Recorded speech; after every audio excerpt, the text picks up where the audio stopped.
This is the Daily Freakout, and that cut happened much quicker than I was expecting it to.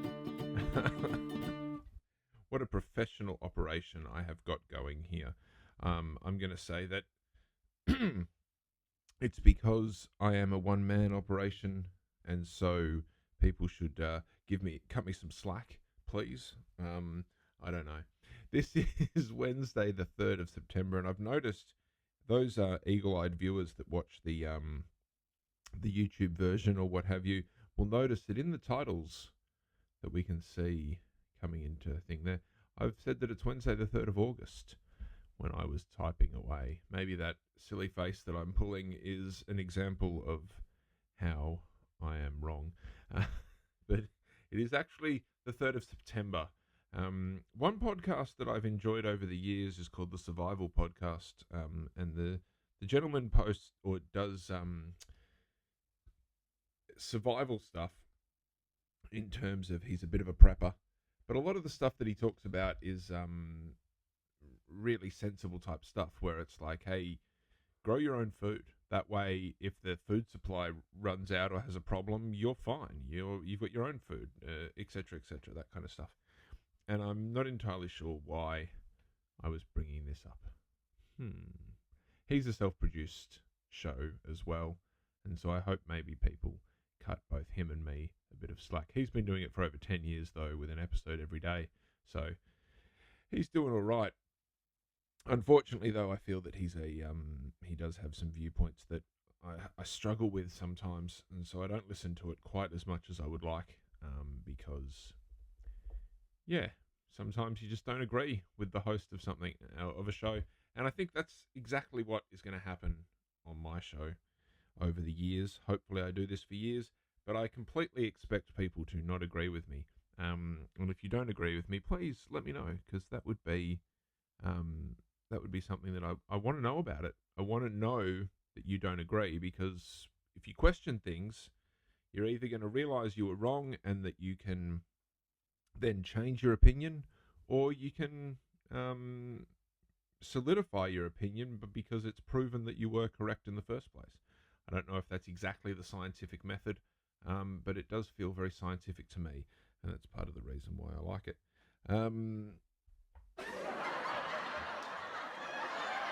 It's inappropriate laughter, but anyway. I was just making sure the sound effects and things were working. The Wilhelm scream. I saw a thing about that it was in the second use of the Wilhelm scream was in a movie, and from then on, I think in Star Wars, the sound editor reused it, and then it's become a thing. But it almost ruins movies for me now, because every time I hear it, I am taken out of the movie, because I'm like, oh, there's the Wilhelm scream. That isn't appropriate for whatever I'm watching.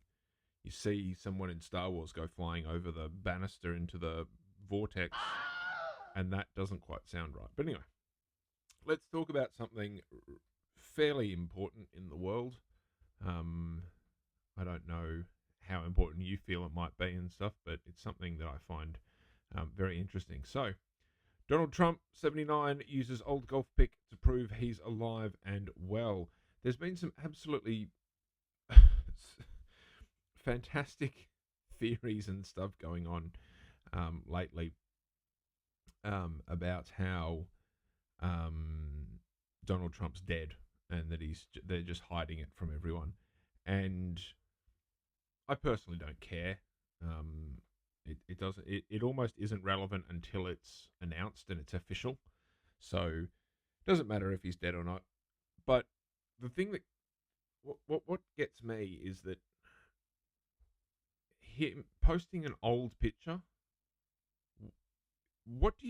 Don't you realize that the media and even the social media and the citizen media these days knows how to find out the dates of images and knows how to cross-reference them and stuff?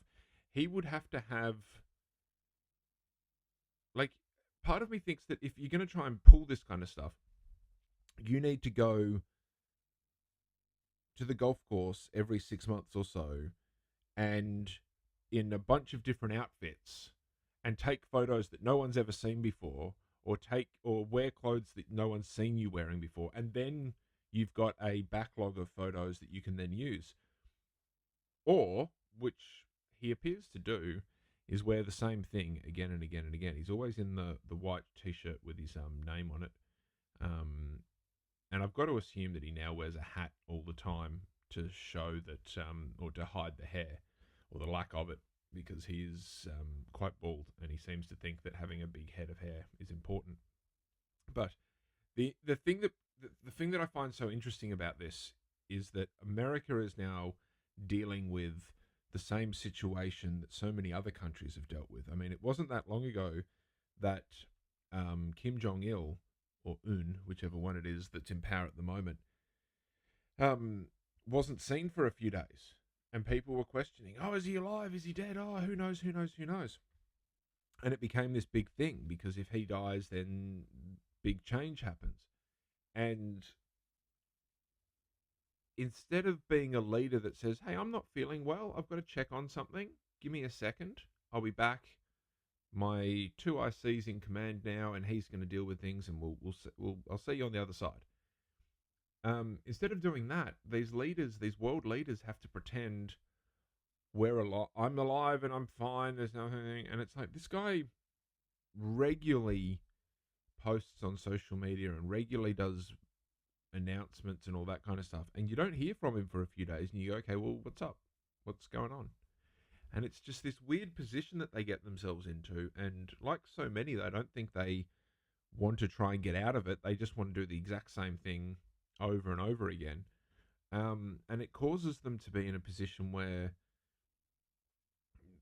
they're up against the wall, and they just have to keep lying and keep digging themselves further, um, because Trump's not doing well. Like, he's not doing well politically, or morally, or ethically, or as a president. I mean, as we know, I am definitely not any kind of political knowledgeable person. I'm just a guy in a second bedroom talking into the TV, or talking into the computer. Like, it's not. I'm not trying to think, but he is definitely not doing well as a president, and America is not impressed, as far as I can tell. Um, and it's going to be interesting. I hope to live for at least another 40 years, so it's going to be interesting to see how he is remembered, because he will die in my lifetime, and I will see the aftermath to a certain degree, and it's going to be very, very interesting what happens to him and to that country. Good luck, everybody involved. But speaking of world leaders in particular, not necessarily just Trump, the other news article that I've seen that I found very interesting regarding Trump is, Trump calls video of bag being thrown from White House an AI generated fake. Now, I've seen the video. I didn't plan ahead quite enough to have the video ready to show, but you can probably find it online. It is a distant. It's not a close up. It's from across the road, probably zoomed in, and it appears that somebody throws a black plastic bag out of the window of the White House. And I am very. Oh, if I had this all set up better, I could have played it. But anyway, and it's very, very strange, because it's like, what is that? What's going on there? And by not knowing what happened, it makes it even more confusing and interesting. And but the thing that gets my brain going is that, first of all, Donald has said it's an AI generated fake. So he's saying, as he always does, fake news, that kind of stuff.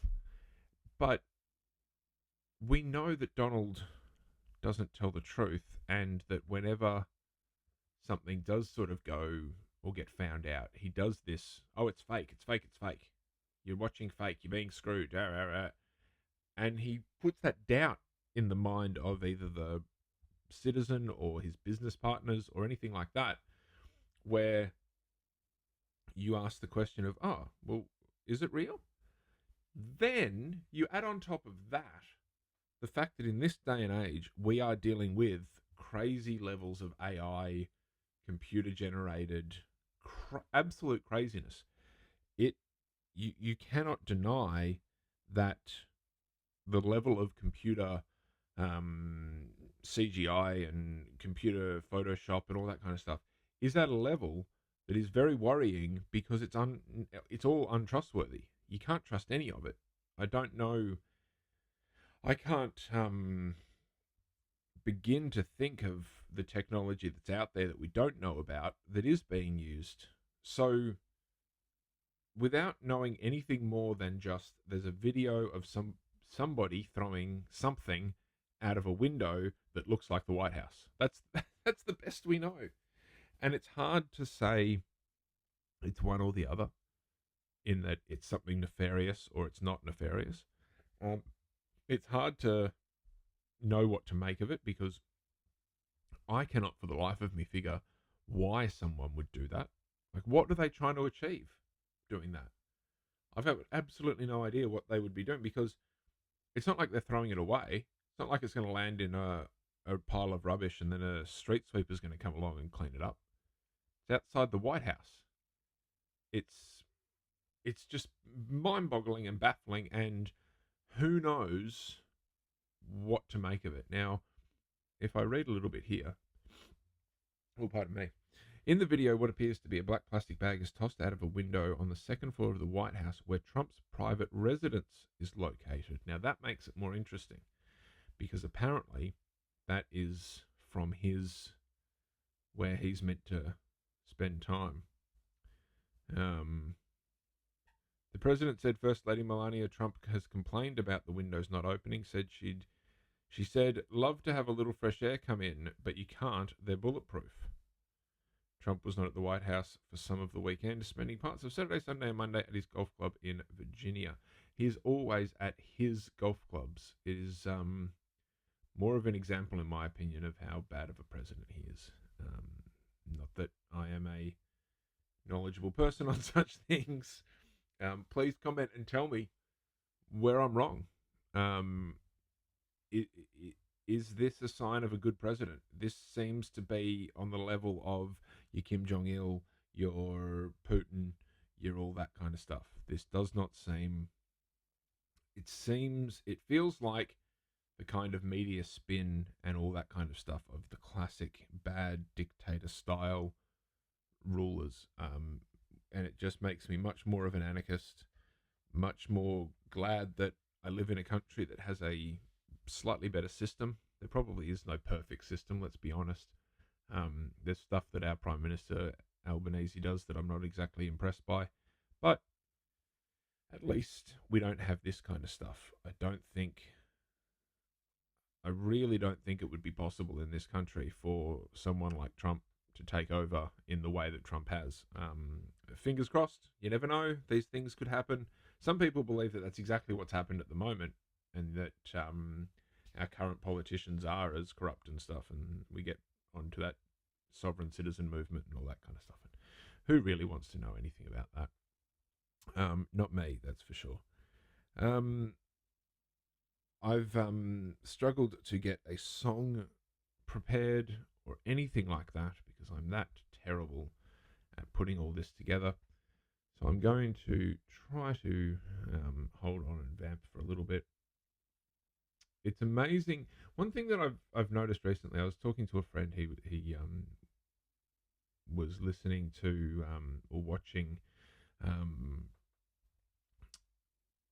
episodes of Seinfeld the other day, and I made the point of saying, and he agreed, that it's an amazing world we live in where folk of my generation, the millennials, as I am technically an elder millennial, are able to watch and listen to things from our past that in the past we would have had no chance of. And the reason I say that is because there's a concert here at Alt Vault on the YouTube.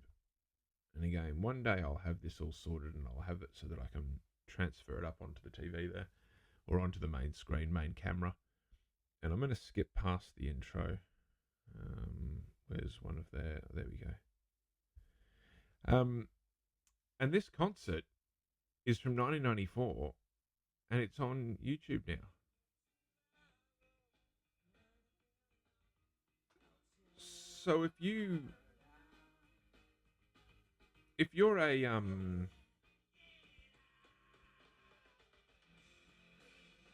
if you're a Smashing Pumpkins fan, you can watch this and enjoy this.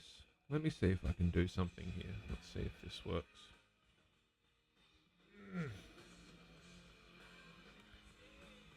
So,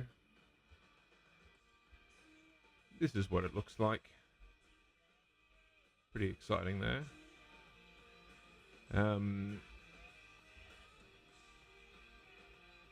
It's a pretty amazing thing that we can have this kind of film clip or music video being played on YouTube where anyone can watch it and enjoy it. Whereas back in 1994, you had to go to it and see it. Now, maybe that ruins things and we have less attendance at concerts or less enjoyable concerts. Who knows? But this is an amazing world that we live in where we can watch this kind of stuff and see this kind of stuff, and I'm all for it. Feel very lucky to be living in a world that has that kind of stuff. We have terrible things going on as well, of course, but isn't it fantastic? Thank you very much, Billy, James, Darcy, and Jimmy. I was never a big Smashing Pumpkins fan back in the day, which is a shame because they're a good band, absolutely a good band. I believe I had the Adore album at one point, but then I misplaced it. And I did that classic thing. One of the bits of, like, no teenager has really come to me for advice, which is fair enough. But one piece of advice I would give to them is that they should. In fact, let's go to Advice Corner. If we straighten up the camera just a little bit, give me 1 second. Welcome to Advice Corner. Oh no, wait, we haven't done it. We haven't got there yet. Let's go to Advice Corner. Here we go. We're at Advice Corner. Young people out there, when you're doing something that you want to hold on to a memory of, pick a song or an album and listen to that all the time when you're doing a certain thing, or wear a perfume or a cologne or a deodorant or whatever all the time, and maybe a little bit strong when you're doing that kind of thing. And then in the future, you'll either smell that smell or you'll listen to that music and it will all come flooding back and you'll be there again. A good example is I was working for my stepdad at one point, and I would take the tram out of the city on the way home, and I would listen to Tragic Kingdom by No Doubt. If I listen to that album now, I feel like I'm, to a certain degree, if I allow myself to, I feel like I'm back on that tram. And it's a fantastic scenario where I can do that. Certain perfume reminds me of my first girlfriend because she used to wear it a bit strong, and I was all teenage and that kind of stuff. So yeah, that's my advice to you. Use smell and sound in particular songs to really remind you of certain things. The reason I say that is because the Smashing Pumpkins, the Adore album, I listened to that when with that same girlfriend, and I thought, oh, we're going to be together forever. It's amazing. And I associate that song or that album with her. That said, though, I haven't listened to that album ever since I lost the CD. So it's not necessarily going to work in every situation, but yeah. Anyway, back to a news article. This works. No, that's the wrong one. There we go. Argentina couple under house arrest amid search for painting stolen by Nazis. This is, in my opinion, absolutely comical. Given that it's just art, I don't feel too worried about talking or like making fun or making light of Nazis, because It's not like I'm talking about stolen Jewish gold and from their teeth and stuff like that, because the Nazis were and still are horrible people. But, oh, pardon me. The what's happened here is this house was being listed for sale, and this couple in Argentina posted pictures of the interior of the house so that the house could be sold, as you do. And somebody was like, "Hey, wait a second. That artwork on the wall there is an artwork from blah blah blah, some person, and it was stolen by Nazis back during the war. And a lot of Nazis and High Germans apparently moved to Argentina. I think you guys are secret Nazis, or at least the descendants of Nazis." And daughter of former Nazi official and her husband to be questioned after raid on home failed to find masterpiece. And the funny thing about it was, not long after it happened, the photos on the listing for the um, for the house for sale changed, and the painting in the picture had disappeared from the pictures, and something else was on the wall. It's it is a comical situation. Um, Authorities raided a home in Coastal City. A Dutch newspaper identified a painting seen in a real estate photo as an Italian masterpiece registered on a database of lost wartime art. They have failed to locate the piece. The painting, a portrait of Contessa Colleoni, by an Italian artist, Giuseppe Ghislandi, who died in 1743, had been missing for 80 years before it was identified in the listing for a home believed to be owned by Patricia Cadgin, the daughter of the late former Nazi official Frederick Cadgin. um, it's all just very, very funny because it is just paintings and art. They weren't able to contact Patricia, of course. A number of higher-ranking Nazi officials fled to South America. The portrait of Contessa was among more than 1,000 works of art stolen by the Nazis from the Amsterdam-based art dealer Jacques Goodsticker, who died in 1940, according to a Dutch newspaper, which also reported on documents suggesting it was the possession of Frederick, a senior official in Adolf Hitler's government who moved to Argentina after the Second World War. Cadgin died in 1979. Do you think he told the kids? Do you think he said, "Oh, by the way, that painting is stolen, and you probably shouldn't tell anyone about that"? Or do you reckon he didn't tell them, and they're sitting there going, "Sorry, what?" Like, how much do the kids know? And how much are the kids responsible? Should they get into trouble? Like, how much trouble should they get into for this? I don't know. I don't necessarily care, but it's just such an interesting situation, because it's so, like, one of those stories about how the high-ranking Nazis fled to Argentina. It's such a common folklore almost, and to have it made so obvious here. This poor girl maybe she thinks, "Oh, I'm just a German immigrant. Germany was a bit thing. My dad was he wasn't a bad guy, but he was in the government, so he thought he might get into trouble, so we moved to Argentina." It's just, it makes you think, it makes you wonder, it makes you look at the life in a slightly different way, because who knows what's going on? Who knows who people are? Who knows what we have to deal with on a day-to-day basis? Anyway, that's the end of the show for today. Not my best one, I'll be honest. I'll be honest. If you've got a news article and you want me to know about it, bobbyfreakout@gmail.com. Send it through. Leave a comment, leave a like, leave a subscribe, all that kind of stuff. Hopefully we'll do a little bit more of Advice Corner over here, because that's fun. If you'd like some advice from someone who shouldn't be giving advice, comment, email, social media, DM, all that kind of stuff. I am desperate for content, because that's what happens on these shows, isn't it? And the next thing you know, you're spouting bullshit that gets you more views and likes, even though you don't believe it. No, that's not what I'm going to do.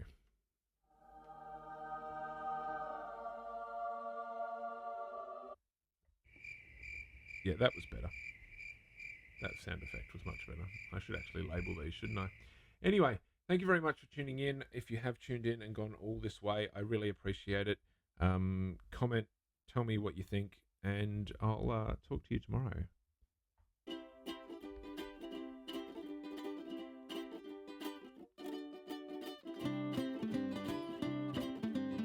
I just realised I didn't change I thought I changed it to this, but I hadn't. So now, here we go. Bye.